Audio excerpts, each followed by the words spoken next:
जिस सौरमंडल का हिस्सा है उसमें 8 ग्रहों को ग्रह के रूप में मान्यता दी गई है, जिसमें एक हमारी पृथ्वी भी है।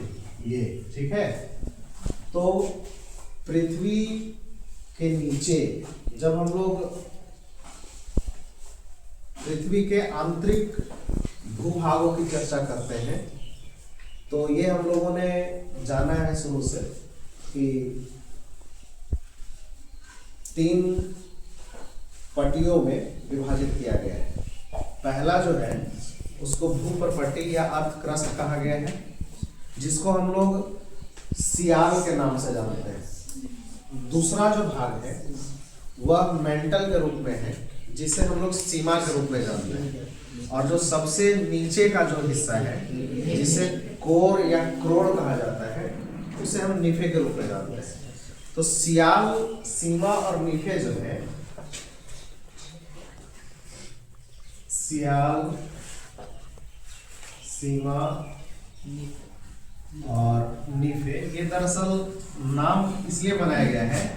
SI से सिलिकॉन है, AL से एल्यूमिनियम है, SI से सिलिकॉन है, Na से मैग्नीशियम है, Ni से निकिल है और Fe से फेरस है। तो जिसकी अधिकता जिस प्रॉपर्टी में है, जिस भाग में है, उसको उस रूप से नाम दे दिया गया है।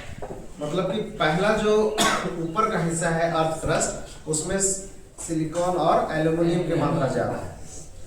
तो ये तो हम लोग थोड़ी प्रारंभिक बातें कर रहे हैं। हम जब भूकंप के बारे में जब चर्चा करते हैं तो ये आप लोगों ने बताया अभी कि टेक्टोनिक प्लेट क्या होता है, आपस में टकराते हैं।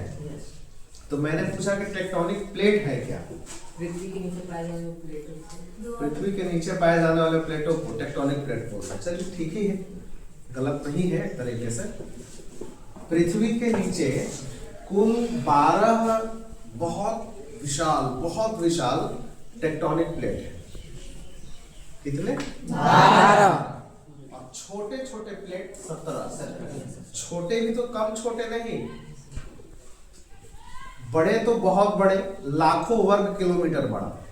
और छोटे मतलब क्या, हजारों वर्ग किलोमीटर बड़ा। तो 12 ऐसे प्लेट हैं जिनको हम भूगर्भीय प्लेट या टेक्टोनिक प्लेट कहते हैं।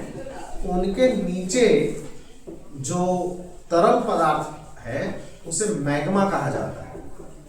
मैग्मा पे ये टेक्टोनिक प्लेटें जो है वो तैरती रहती है, ठीक है।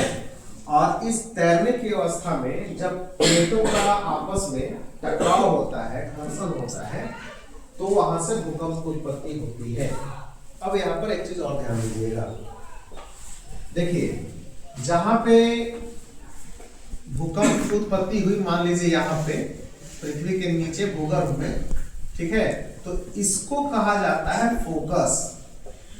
क्या कहा जाता है? फोकस। या हम लोग इसको हिंदी में भूकंप केंद्र कहते हैं। क्या कहते हैं? भूकंप केंद्र। और जब यहाँ से जब इसका जो तरंग जो सबसे पहले ऊपर जाएगा सीधा, और पृथ्वी के सबसे ऊपर भूप्रपट्टी पर जहां पे टकराएगा, ये सेंटर जो है उसको बोलते हैं एपी सेंटर।